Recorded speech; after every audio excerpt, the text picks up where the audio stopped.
Brilliant. So thanks everyone for coming today. So we'll be talking about the Eastern England Agri-Tech and Food Tech Launchpad and giving you some tips and contacts and helping you prepare for the next round of funding that we've got coming soon. So here is an agenda of what the session's going to look like.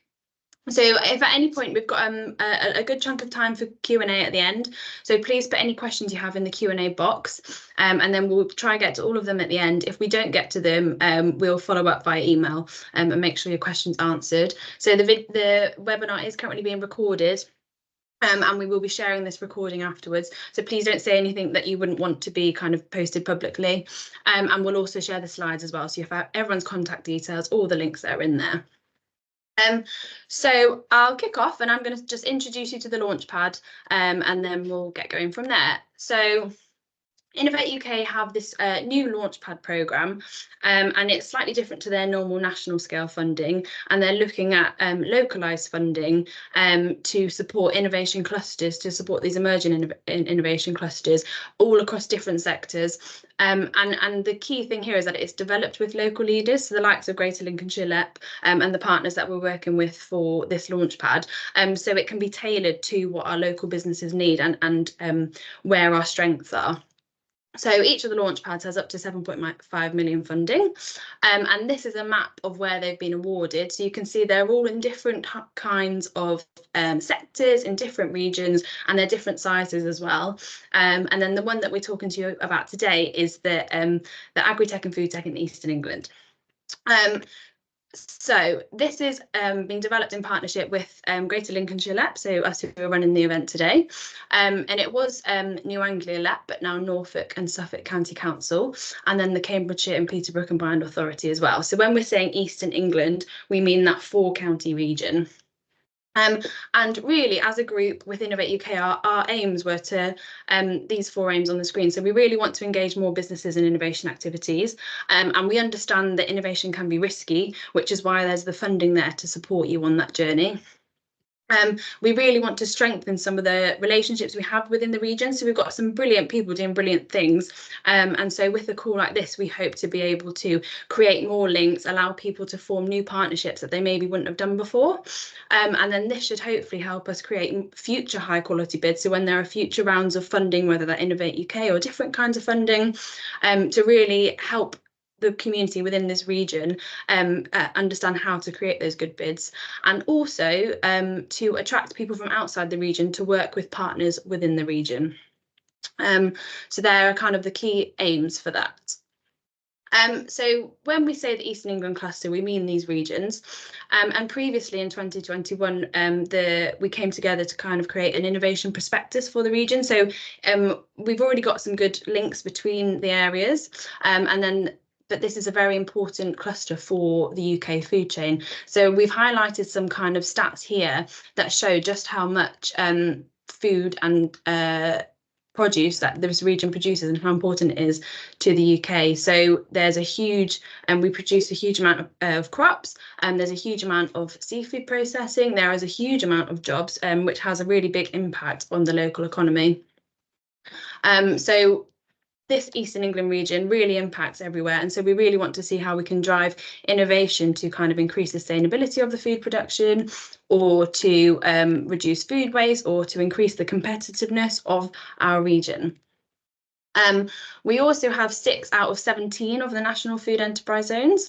So they're kind of zones that have been specifically recognised by the government. And we also have 4 high potential opportunities that have been recognised by the Department of Business and Trade. So they're highlighted here. So again, just showing how much great work we're already doing here. And we've got some really, really good regional strengths. And these are people that you might want to look to partner with in any projects that you're working on. Again, so just showing off the kind of expertise that we have here already. So the bit that you're all, I imagine, kind of wanting to hear about is the upcoming funding round. Now, these are Innovate UK projects, so you apply to them. They kind of have the final say, and we cannot tell you the exact date of when the next round is coming, but we can tell you it's going to be coming soon. And so we would advise you to start working kind of on your applications or on your project plans at least. So getting a partnership together if you're going to work in a partnership, and really start to think about what your project might be. Now, we can say the scope is going to be is likely to be very similar to round one. So we already had round one of this Launchpad released back towards the end of last year, and the link to round one can be seen in that on the slide. So I would really advise that you go on that link and you read especially the scope and the how to apply sections, as that will give you some really good information about what we're looking for within the Launchpad, and which I'll go into a little bit more detail next. And the how to apply is the kind of questions which Martin will cover off soon as well. So what we're looking for, we are looking for innovations within those 4 areas. So we really want a broad range of applications across the whole food chain. So it really is agri-tech, food tech, and that could be kind of processing, manufacturing, or increasing nutritional composition, biotech relating to the sector. So maybe if it is, increasing nutritional composition of something, and then the seafood processing and aquaculture. So we really do want to encourage applications from that broad spectrum. And I've taken on this table, I've taken the information from the Innovate UK round one website. So it's exactly what they're looking for. So this is from the scope. And so on the left, it says what you must focus on. So your project really must be looking at one of those 4 things. And that's very important that you fit your project into one of those. And then you can focus on things on the right. So it is really broad ranging, and this gives you an idea of where across the spectrum your project might fit. So it really is things you might want to be looking at: productivity, you might want to be looking at climate change, you might want to be looking at animal welfare, resource efficiency, reducing food waste, reducing inputs onto the field, novel ways of growing crops in different environments. So it's very broad ranging, and on the right hand side, these are things you can focus on. It's not an exhaustive list, so there could be lots of areas similar to this. And then the upcoming funding round, what we do know is that there's going to be a pot of 4.5 million, and that's going to be split into 2 strands. So the first strand is going to be new innovators. Now, this is for micro and small businesses who have not had Innovate UK funding before. So we really want to encourage those businesses who maybe haven't accessed it, because we know it can be not necessarily tricky, but you need to put time into your application. So we really want to encourage those businesses who have not accessed the fund before to really get them started with a smaller size project that's more manageable than maybe some of the larger ones, to get them on their journey. So for this one, you can apply for up to £50,000 of grant funding. And it really is for innovative ideas that you have a quick route to market in mind. And then for the second strand, it's collaborative R&D. So this is to be business led, and this is for a partnership. So that can be a business and an academic, a business and another business, or multiple partners. And that is for up to £300,000 of grant funding. And these projects will be slightly longer. So again, we can tell you this now. So start to think, do you fit in category A or category B? What size does your project fit into? Do you have partners identified? If not, then now's a really good time to start thinking about who you might want your partners to be. And we'll be able to provide you with some advice later in the webinar of how to find those partners.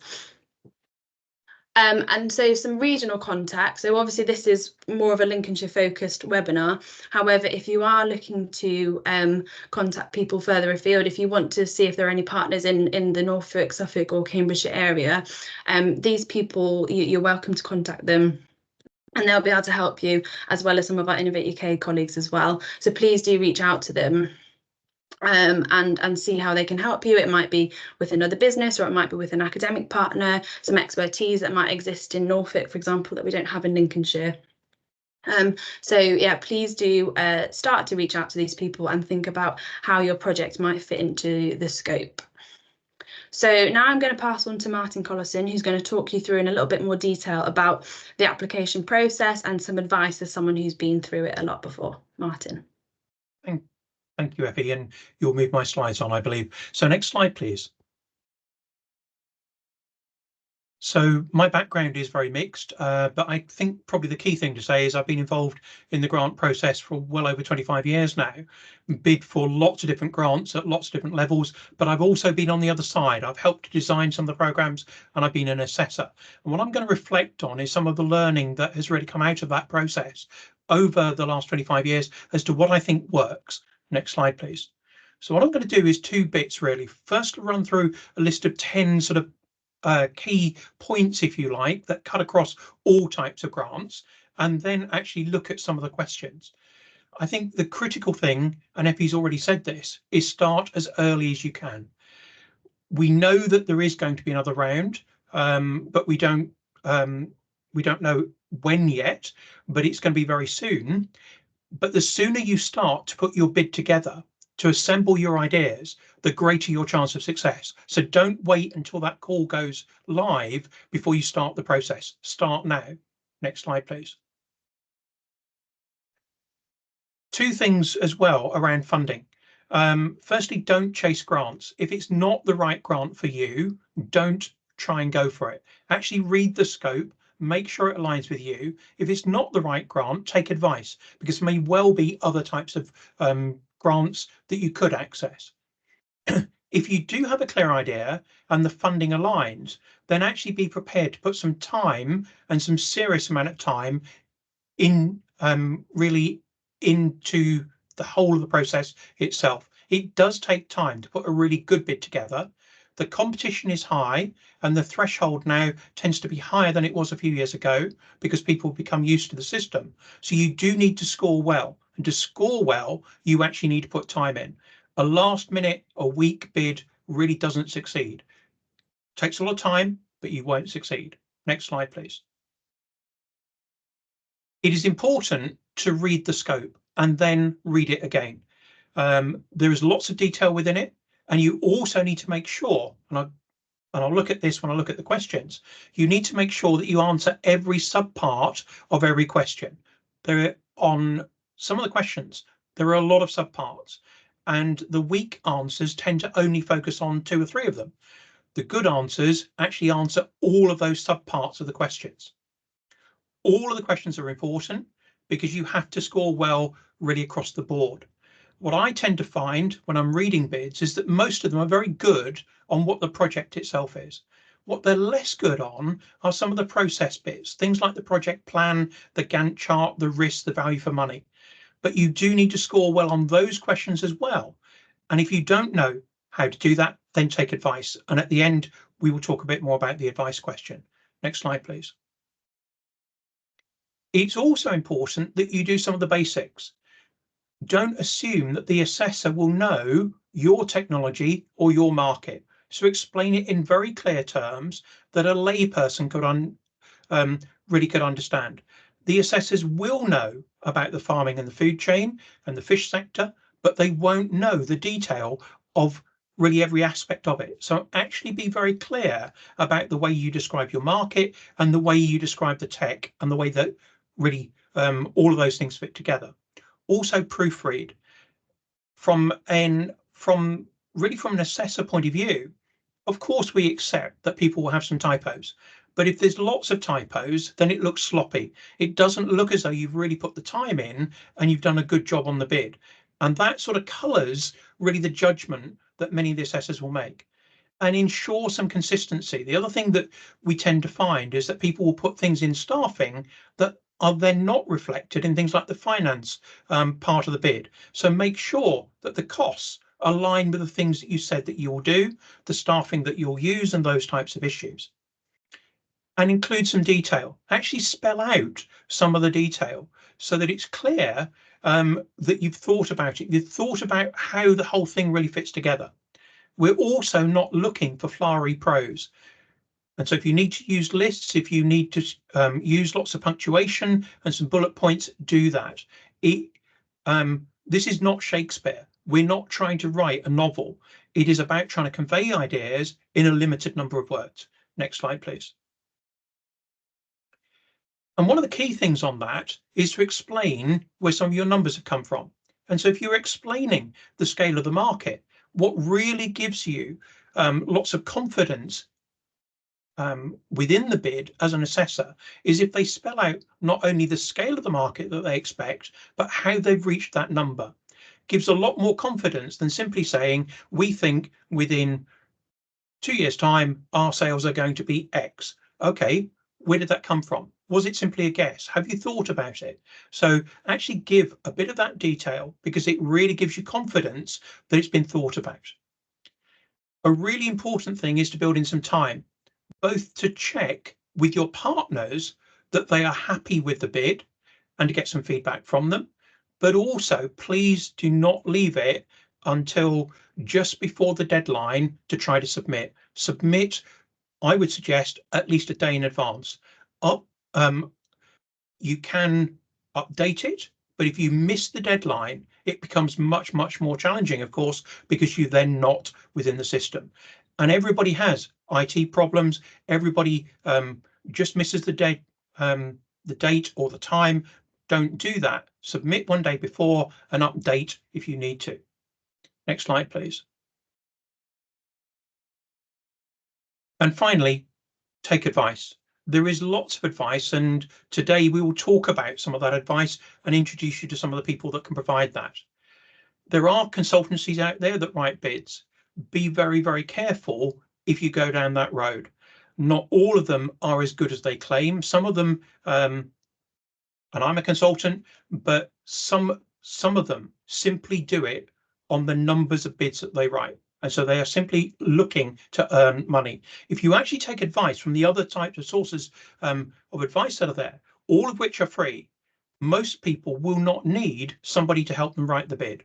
So only do that, only take that advice and pay for advice if you really, really need it. Next slide, please.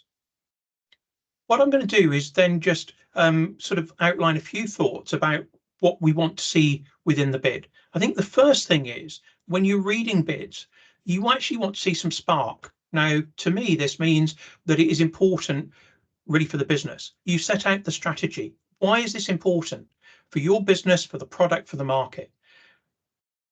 And how is it positive? What is the difference that it will make, either to your business or to the market? You need to be ambitious. You need to show that there's some real growth potential here. Again, either for the market and or for your business. But it also has to be realistic. So there's a balance to strike between being the ambitious and being the realistic. And it's about pitching that correctly. And that's why you need to explain where some of your targets have come from. So they need to be achievable types of targets, both those that you can achieve within the project itself, but also after the project ends. And the whole process is about really what we're trying to achieve has to be based upon the knowledge that you create, because it's about trying to drive change. It's about doing something different. And therefore the knowledge that really underpins this, what is it that you're going to do through the project that creates new ideas, does something different? Really, really critical. Next slide, please. And so then I'll just run through the core questions. The first two are not scored, but most of the assessors will read them. And what it helps to give is a bit of context. So make sure that you put a bit of time in explain both where the location is. And that is important for this one, because you need to demonstrate that there's a link to those 4 counties, as Effie said. This isn't a general bid for the whole of the country. This is about trying to have some impact within this region. Next slide, please. As we go through the actual questions, you will see that there, on the left-hand side, there is the text that the Innovate calls use. What you'll see is that there's lots of bullet points. This one is actually quite short. So there are 5 things there that you need to respond to, and you've got 400 words to do that. The last one, I believe there are 13 bullet points to respond to. So you have to be succinct. You have to be clear. What this first section is about is your chance to really sell what the idea is that underpins the project. Be as clear as you can about that. Also explain why your approach is the best one. What has already been done? Who else is doing things within this space? And how is what you are doing different to them? And also give us some understanding that you understand that there's some external things beyond your business that could have an impact upon success. So really be clear about those types of points. Next slide, please. On the approach and the innovation, you need to be very clear what the innovation is. Again, as an assessor, you sometimes get bids that you're not quite clear. Is it a piece of technology? Is it a process? Is it trying to link a range of different things together that have been done in the past in a new way to a new sector? But you need to be very clear about what the innovation is. What is different about the work that you're proposing? You need to also be very clear about the freedom to operate that you have, especially in relation to IP. So is it your IP? Are you drawing on other people's IP? And if so, have those types of relationships all been agreed and been clarified? How will the project itself actually deliver the impacts that you're claiming? And this is the first one that allows you to add an appendix. Now, the appendix actually gives you the scope to add more text. But as you can see, whilst it is constrained on a page count basis, you have to be able to read it. And I've seen bids in the past where, yes, they have put a lot of text onto pages 1 and 2, but page 1 you could read, page 2 they'd run out of space, so they shrunk the size of the text. You can't read it. If you can't read it, you can't assess it, therefore you don't give much benefit for it. So please make sure that it is readable. It isn't about trying to shove on as much text as you can within that appendix. Next slide, please. In terms of teams and resources, I think the critical thing here is to make sure that you answer all parts of this question. So you can see that there's a range of bullet points there. You've got a few more words with this one, but there's a lot of things that you need to talk about. So be succinct, be very, very focused. Really do use the Gantt chart. What I find is that the best bids have a really good Gantt chart that sets out how the project will work, what the relationship is between different parts of the project, and they also explain who has control of which parts of the work programme. You also need to explain why it's the right team. So spend some time to really set out why you've got the right team involved. And remember that it is as critical to talk about the people as it is the project idea. If you're a bank, you only lend to people that you believe in. Grants and bids tend to work in the same way. You can have the best idea in the world. You need to explain, though, who is going to be really drive this project, be in control of it, and do they have the expertise to deliver and deliver well? So that people part of this is really, really key to the whole thing. Next slide, please. In terms of market, one of the things that I quite like to see is some numbers and some data. Lots of people talk, and they talk here in that sort of prose and the very sort of flowery type of language about it's a large market, it's a growing market, it's an enormous market, it's a major market. Okay, how big? What I actually want to see, I want to see some numbers. Describe the market using some data. Explain how you will access that market. And because the Launchpad is about the 4 counties, we want to see how big the market is within those 4 counties. By all means, talk about the market elsewhere that you could then really extend to within the UK or indeed export. But the first stage of it and the Launchpad is about actually developing it within those 4 counties and proving that you can do it within those 4 counties. So it's very useful to set out what the scale of the market is here, as well as talking about how big it is elsewhere. Next slide, please. In terms of the routes to the market, what we really want to understand is how you think you will access the market. One of the things that it'd be really useful to do within the way that you develop your bid is to actually have some of those market facing groups involved with the project. It'll be very, very clear about who it is you're going to talk to and demonstrate that you understand how that market works. And so if there are co-ops within that sector that bring lots of growers together, can you work with them? If there are business groups that bring them together, Can you work with that? Those are the sorts of things that really, really help to give you the feel that you really do understand what this market is about, the way that it works, and the route to actually access that market. Next slide, please. In terms of the main risks, this is a section that I find there is an enormous range of marks, from people who really just put 2 or 3 risks and don't really explain the way that they can control them, through to people who will put 12 or 15 and explain the way that they can manage those risks. It's very useful to rank those risks based upon both the impact that they would have, i.e. if that risk occurred, how much impact would it have on your ability really to deliver the project, and the likelihood that that risk would happen. And that gives you a real matrix, it gives you a real feel for the risks that you need to focus on. But the critical point here, and again, there's an appendix here that you can use, is to demonstrate that you've thought about not only what the risks are, but the way that you manage them and the way that you monitor to make sure that you identify the risks early and that you can respond. Next slide, please. And finally, on costs, the value for money and the added value. This is one, as you can see, lots of bullet points to try and respond to.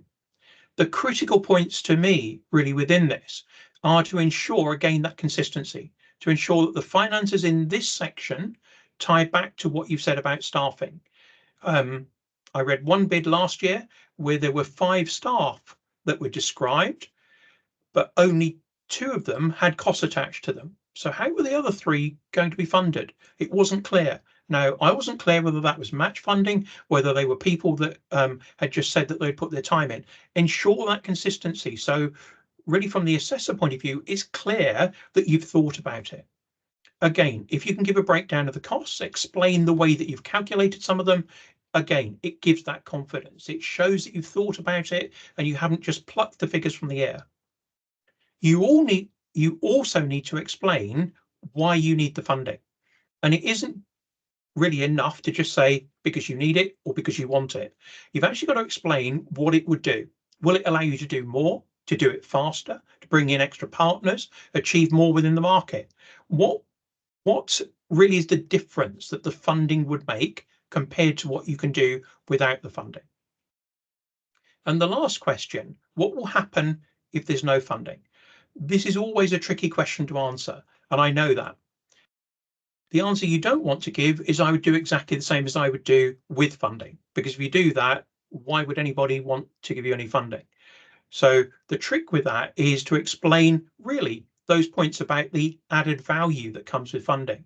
So it might be that you could still do it without funding, but it might take 5 years as opposed to 1 year, because it would take that much longer to do it, and therefore you'd miss the market.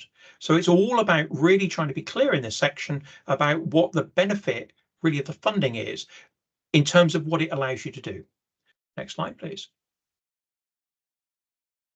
So that's everything I was going to say, and I will hand over. I don't know whether I'm handing back to Effie or directly to Joanna and Ian. Thank you, Martin. Brilliant. Yes, that's a really, really useful. Lots of information there. Like I said, these slides will be shared. So if there's anything that you missed or you wanted to check back on, then you'll have it kind of to refer back to. And as I said at the start, please do pop any questions you have in the Q&A. We're going to have plenty of time for Q&A at the end. So anything you have, put it in there and we'll get to. So yes, now I'm going to pass over to Joe and Ian, who are from Innovate UK, and they're going to explain some of the Innovate UK support that's available. So Joe, over to you.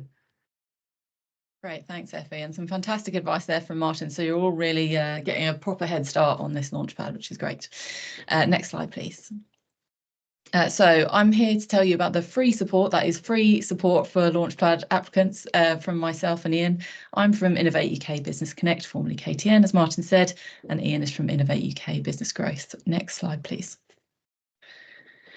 So we represent different elements of the Innovate UK system. There are lots of organisations that make up Innovate UK. We understand that it is very difficult to know what to engage with, and you can't engage with everything. But no matter who you speak to, me or Ian, we'll make sure you get to the right person. We're going to collaborate to make sure that you get the support from the part of Innovate UK you need. So Innovate UK can be split into funding and support. Funding comes in lots of sizes, modes, grants, loans. And to be clear, me and Ian are not the ones who decide what gets funded and how much money gets put towards that. We're very much on the support side. That's where we sit. And we can support you both at the very start when you're thinking of applying. So right now, as you're applying and going through that application process, finding partners, reviewing, and when you've finished, to see what you want to do next and how you embed that innovation in your organisation. So we very much offer a bespoke service. We cater to the needs of every individual business.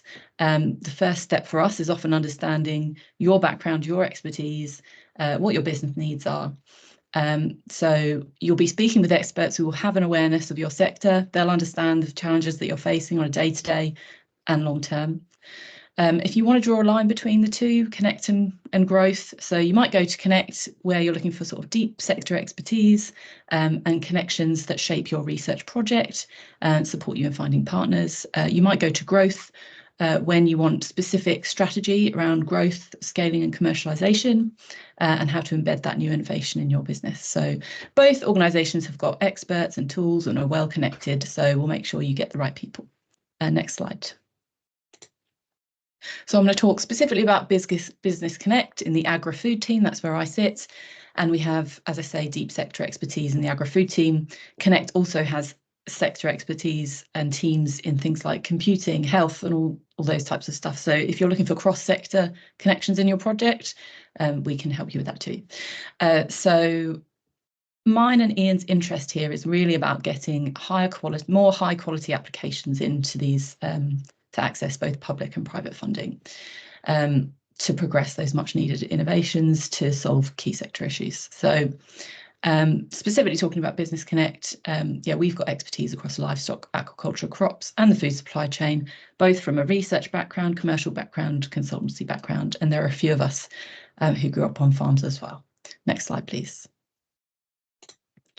So as I said, our interest is getting those high quality applications in, and we can support applicants by signposting to relevant networking opportunities to help you find your partners, just answering queries around the funding call details, about the eligibility and scope sections that both Martin and Effie talked about, framing your projects to help them fit the scope, and reviewing your application. I would stress we're not grant writers. You would have to go to an external, maybe paid service for that, but we can absolutely review and give feedback as long as we have good time. I know that Martin said leave a week for your partners so that they can all agree all the edits. So I would say at the very latest, get in touch with us 2 weeks before the deadline.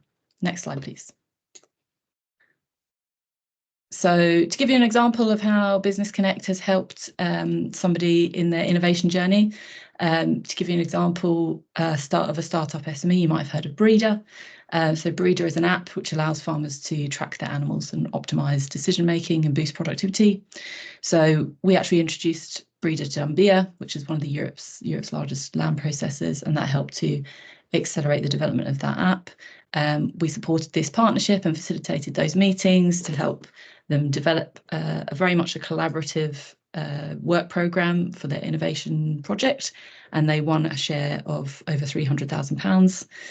They then took part in, once they'd done that initial bit of research, they were looking for private investment, so we signposted them to our Agri-Tech investor training, which basically helps people to communicate their idea to investors, which is a very different kettle of fish than communicating your idea to assessors in Innovate UK grant, as you can imagine.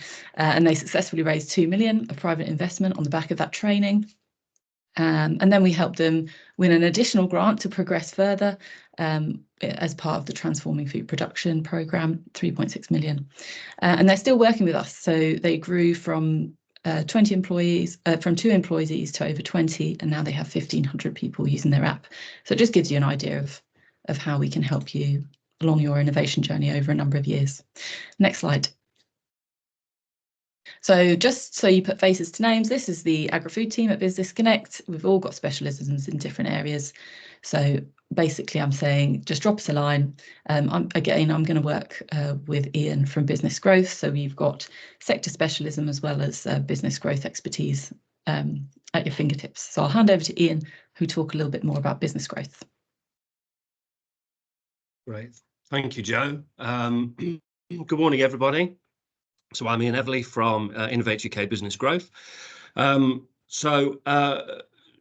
don't really want to cover what Martin and Joe have already shared with you, but just to make you aware that Innovate UK Business Growth will support you really closely, really intensively, to help you compile your application and meet that objective that we have for high quality and greater volume of applications into the Launchpad process.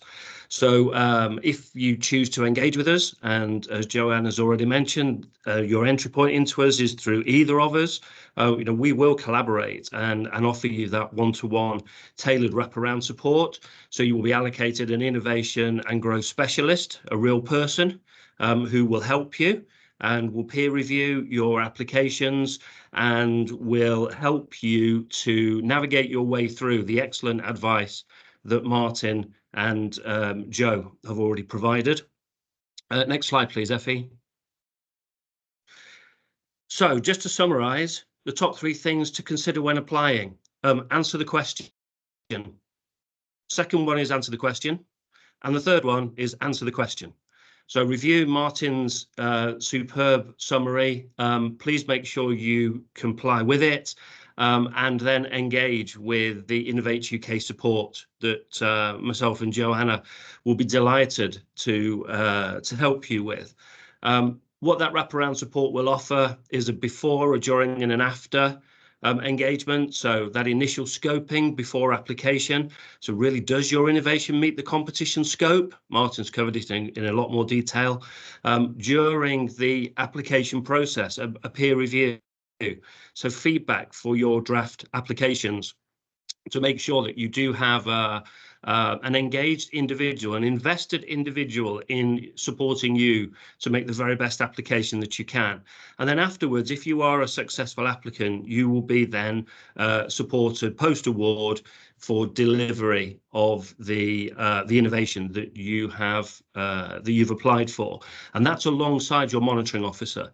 So you would get a monitoring officer support, but you'd also get support through Innovate UK, because what we find is that the delivery of the sort of innovation that you are proposing often does not follow the route that you expect it to, and there are twists and turns along the way. And having some support from an individual that understands that process, is aware of the risks, and actually kind of foresees them and expects them, can be something that's really valuable for you. Next slide, please, Effie.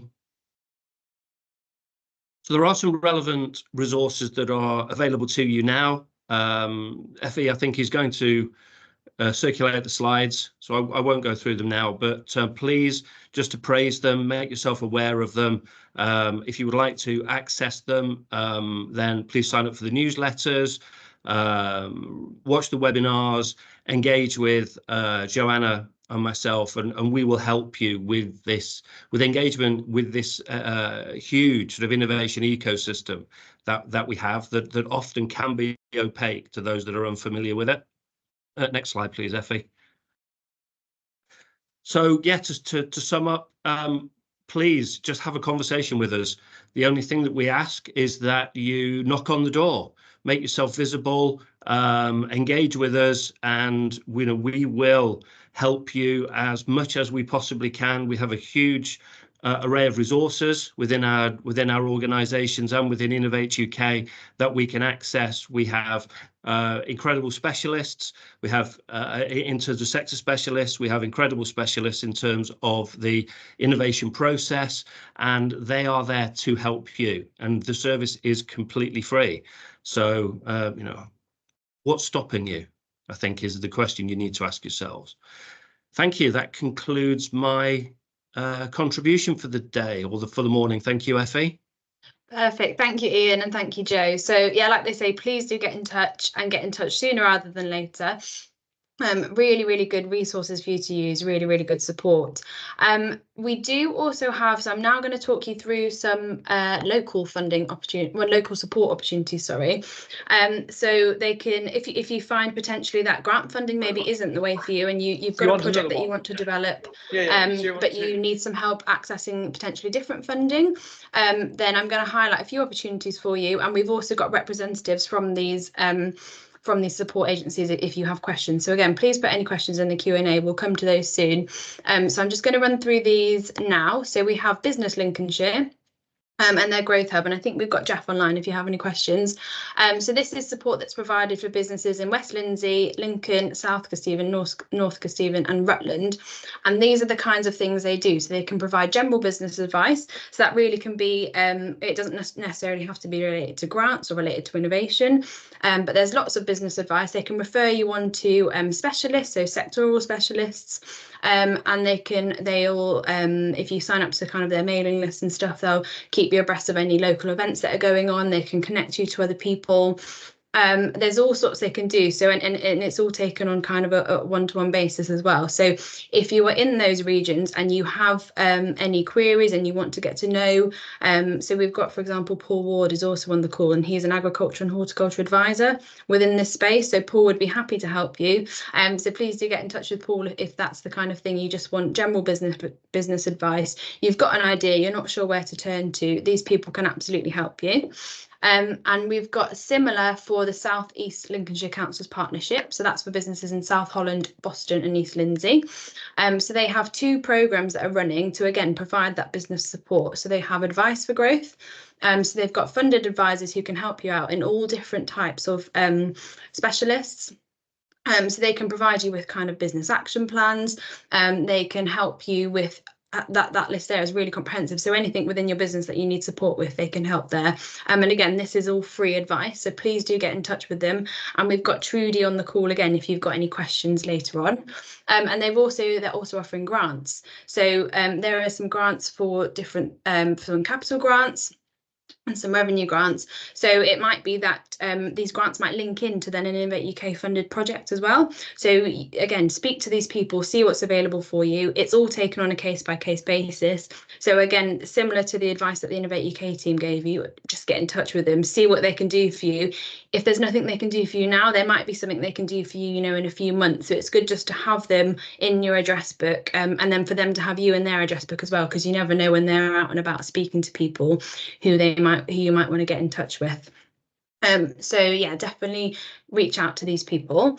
I've also put on here, so we've got the 2 university campuses who might be able to support you, and they might be able to be academic project partners, or they might be able to support you in some other way for the Launchpad or for other funding or for other project developments, business development. So first is Lincoln Institute for Agri-Food Technology. Now I've got David May on the line again for any questions later. So this campus is based up at Ricehome, so just north of Lincoln. And they specialise in all sorts of things, so kind of robotics, AI for agriculture, soils, sustainability, net zero. So if you wanted a project partner and you need an academic partner, maybe there's some expertise that you don't have in-house, or it can be a really good way to kind of develop a project further by working with the university, as they have all sorts of expertise that they can bring in. They can help you run trials, those kinds of things. So on the right there is the kind of projects that they could support you with, and then on the left are other kinds of support packages they can offer. So it doesn't just have to be an Innovate UK project. They've got a Barclays Eagle Lab up at the campus, which is kind of for really small businesses, to start-up businesses, to help them along their growth journey. And they've got all sorts of other projects that businesses can feed into, and so it's a really good resource to use if you're working in that kind of area. So you're welcome to get in touch with Marie if you have any questions, but also David's on the line today.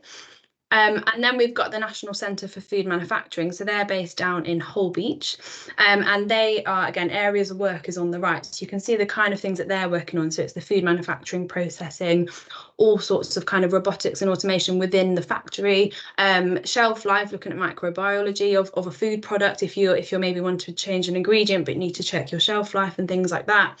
And again, on the left, it shows the kind of areas they can support in.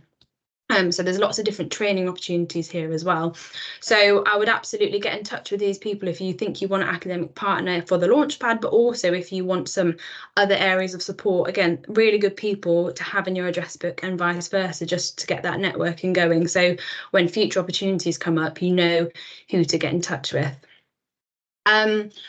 Then next I have highlighted kind of some Q&As that we felt might kind of come up that might be that you might be asking. So and then the Q&A will be next. The Q&A will be next. So please start putting your questions in and we can go through them.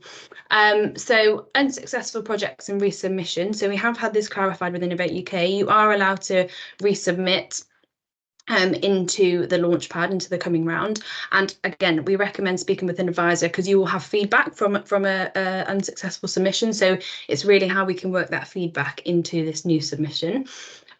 Do all partners need to be in the region? So this is one as much. So the Launchpad is to have impact within the Eastern England region, so the 4 counties. But that doesn't necessarily mean all of your partners have to be in the region. If there's a partner that has expertise outside of the region and the expertise doesn't exist inside the region, that's part of what we want. We want to bring new expertise. We want to bring new people and new partnerships into the region. So it's all about how you can demonstrate that your project is going to impact the region and how your project outputs, and that you're going to grow work activities within the region. So have a think about that one. And again, our advisors, especially Joe and Ian, they'll be able to kind of help you on that one. The level of grant funding. So as I highlighted, there's a new innovators programme and there's a collaborative R&D programme. So for the new innovators, this is for micro businesses and SMEs only. That will be 100% grant funded, because as I say again, it's to really kickstart people's Innovate UK grant journey. And then for the collaborative R&D, that's standard Innovate UK rules for businesses. So 70% for SME and then 50% grant funding for a large business. Another question that we've had is the collaborative R&D funding for SMEs only? It's not for SMEs only. However, you must have at least one SME, one grant claiming SME in your partnership. So if you have a partnership of just 2 large businesses, that's not going to be eligible. We do recommend any further questions about scope and eligibility, go to the customer support team, or as Joe said, her and Ian will be able to support with that as well. Just to make sure you've got the official advice from Innovate UK, so you don't kind of submit an application and then afterwards find out you weren't eligible or you weren't within scope. So hopefully this has been informative for you. Again, if you have any questions, we'll send out the slides. You'll have everyone's contact details. We are hosting an in-person event on the 3rd of May at Rhizome, so at the campus that I mentioned. And this will be an opportunity to find out a little bit more about the Launchpad opportunities, but also to meet people and to network and to meet the likes of Joe and Ian face to face. Well, it'll be Joe's colleague, face to face, to meet some of our business advisors face to face, to meet potential partners. And there's also opportunities for a tour of the Rhizome site as well. So you'll find all of that information on the sign up page. Please do join us if you can. And yeah, we think that'll be a really useful day, and you'll also hear from some previous award winners, so some businesses that have gone through the Innovate UK process, so they can give you their kind of first-hand experience of how it is and some tips that they've found as well. Brilliant. So now we're going to go into a Q&A. So I think Amy, if you can help me with the questions, and then we'll get to those. So I can see there's one from Alistair. Yeah. So if there is not yet a fixed timetable, is it possible that a change of government in the autumn could threaten the funding round? So when I say we don't have an exact date of when the funding is, it's very soon, kind of within the next few weeks, not within the next few months. So this funding has been committed, and as Joe said, yeah, it will go ahead as described. So that this is kind of for our region. It's been very well publicised that Innovate UK are investing this money into these Launchpads. So we don't expect that to be a concern for us. Joe, was there anything you wanted to add to that one? No, I think yeah, we're expecting it to go ahead. I mean, the fact that I'm here, you know, I contacted our place team. I had to get a confirmation just to be here today. So that's probably a good sign, as you're going to get, to be honest. Yeah. And Alistair, it's going to be very soon. So we're not going anywhere near autumn with that one. So I wouldn't worry about that. So is there any more questions for any of the team Anything we've covered today, anything about kind of what we're looking for in the Launchpad, the application process, where you can find partners, that kind of thing.